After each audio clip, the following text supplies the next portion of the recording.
Hello everyone. तो आज हम इस वीडियो के माध्यम से आपके लिए गुजरात बोर्ड का हिंदी जो कि क्लास 11th का है, इसके पाठ और उसके रचनाकार ये हम लेकर आए हैं। आपको ये भी जानना बहुत ज़रूरी है कि पाठ के रचनाकार कौन हैं, चाहे वो लेखक लेखिका हो, चाहे वो कवि या कवित्री हों। ये एग्ज़ाम के पॉइंट ऑफ व्यू से भी काफ़ी इम्पॉर्टेंट है। इसमें हम लोग कौन से पाठ में कौन से लेखक या लेखिका, कवि या कवित्री ने उनको रचित किया है, उनकी रचनाएं की हैं, इसके बारे में देखेंगे। इसमें 30% सिलेबस जो आपको या आपके एग्ज़ाम में जो रिड्यूस किए गए हैं, कम किए गए हैं, उनको हटाकर जो चैप्टर आपको पढ़ने हैं उनके नाम यहाँ दिए गए हैं। तो आइए इसे हम स्टार्ट करते हैं।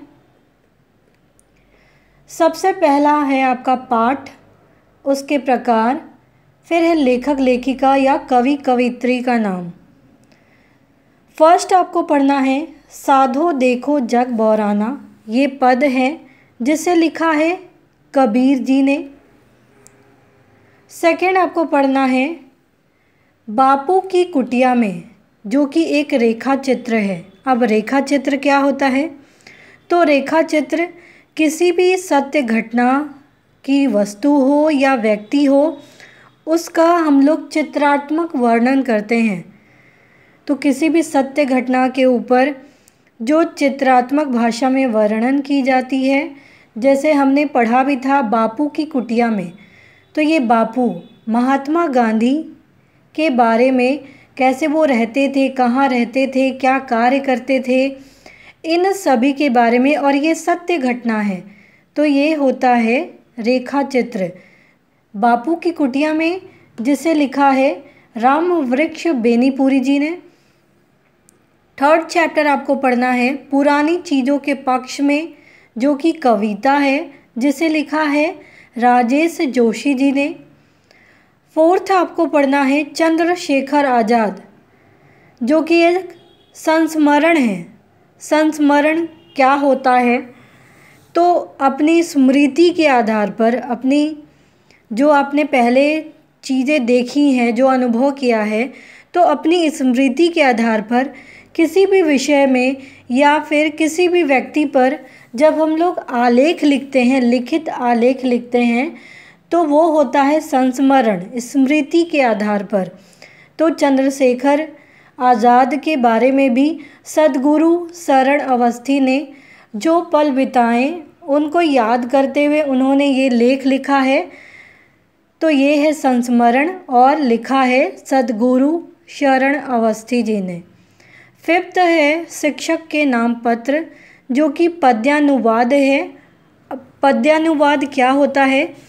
तो ये भी एक अनुवाद का प्रकार होता है, जिसमें कविता में अनुवाद की जाती है या अनुवाद किया जाता है। इसमें अब्राहम लिंकन, जिसने लिखा था शिक्षक के नाम पत्र, ये हमने पढ़ा भी था कि उन्होंने अपने पुत्र के शिक्षक को ये पत्र लिखा था।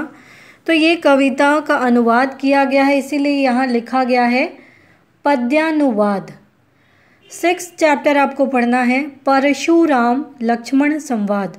ये महाकाव्यांश है, महाकाव्य रामचरितमानस से ली गई है, जिसमें राम जी, परशुराम जी और लक्ष्मण जी के बीच में जो संवाद हुई है, जो बातचीत हुई है, इसके बारे में हमने देखा था। ये महाकाव्यांश है, महाकाव्य रामचरितमानस, इसका ये एक अंश है, इसका एक भाग यहाँ पे प्रस्तुत किया गया है, इसीलिए महाकाव्य है रामचरितमानस, और उसका एक अंश हमारे सामने प्रस्तुत किया गया है, जिससे ये है महाकाव्यांश, जिसे लिखा है तुलसीदास जी ने। 7th चैप्टर आपको पढ़ना है पंचलाइट। ये एक कहानी है, जिसे लिखा है फणीश्वर नाथ रेणु ने। नेक्स्ट है 8th चैप्टर, जो कि है अजंता, जिसमें अजंता गुफा के बारे में हमने पढ़ा। इसके पास से कैसे बहादुर नदी के बारे में भी हमने देखा। तो ये कौन सा प्रकार है? ये है प्रवास वर्णन। प्रवास वर्णन एक स्थान से दूसरे स्थान में लोगों का जाना, और या प्रवास का अर्थ यात्रा भी होता है।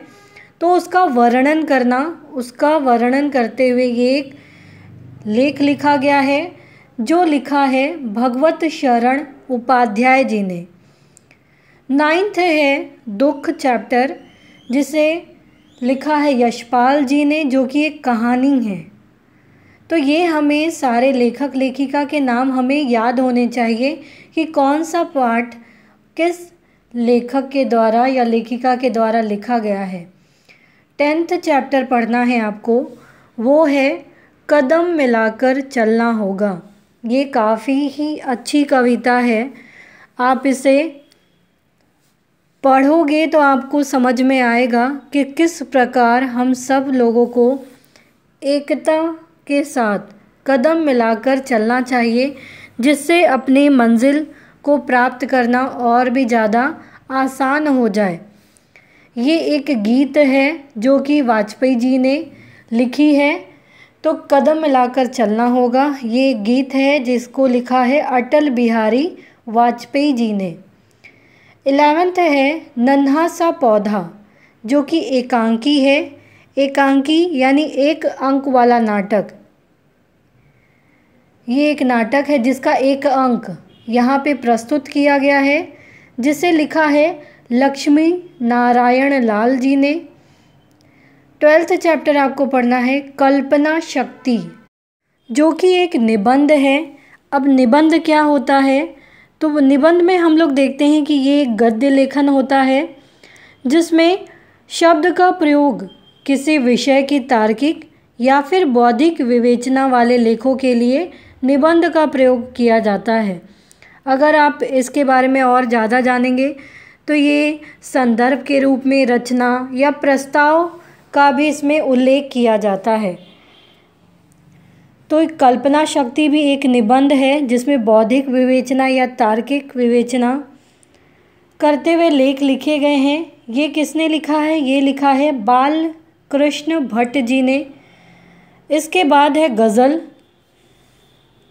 जो कि एक गज़ल प्रकार है, जो इसे लिखा है विजय तिवारी जी ने। गज़ल क्या होता है? तो ये अरबी साहित्य की प्रसिद्ध काव्य विधा होती है। अब इसका प्रयोग फारसी में, उर्दू में, नेपाली में, हिंदी साहित्य में भी काफ़ी ज़्यादा बढ़ गया है। ये काफ़ी लोकप्रिय है। 14 चैप्टर हम लोगों को पढ़ना है दो लघु कथाएँ, जो कि एक लघु कथा है, छोटी सी कहानी है, जिसे लिखा है बलाई चांद मुखोपाध्याय ने, जिसे हम बनफूल भी कहते हैं। नेक्स्ट है, ये है पूरक वाचन। इसमें भी हमें 3 चैप्टर पढ़ने हैं। ये हमें ध्यान रखना है कि कोई भी चैप्टर या पाठ के कवि या कवित्री, इसे हमें याद करना है। ऐसा नहीं कि आपने चैप्टर पढ़ा और आप चैप्टर पढ़कर फिर भूल जाओ, और एग्ज़ाम में अगर MCQ में आए तो आपको समझ में ही नहीं आए कि ये किसने लिखा है। और जानकारी के लिए भी हमें ये ध्यान में रखना चाहिए कि हमें क्या क्या पढ़ना है, और जो पाठ पढ़े हैं हमने उनके लेखक कौन है, उसका प्रकार कौन सा है। गद्य है, पद्य है, रेखा चित्र है, संस्मरण है, गज़ल है, एकांकी है।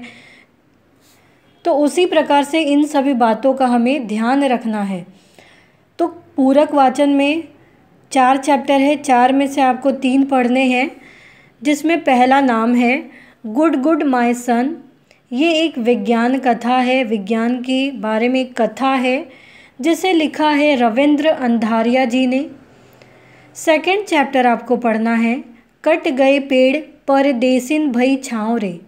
ये एक गीत है, संकलित यानी कि इनका संकलन कहाँ से किया गया है? इंटरनेट से। साभार यानी इंटरनेट से लिया गया है। साभार का अर्थ होता है अभिनंदन। 3rd चैप्टर आपको पढ़ना है इसे जगाओ। ये एक कविता है, जिसे लिखा है भवानी प्रसाद मिश्र जी ने।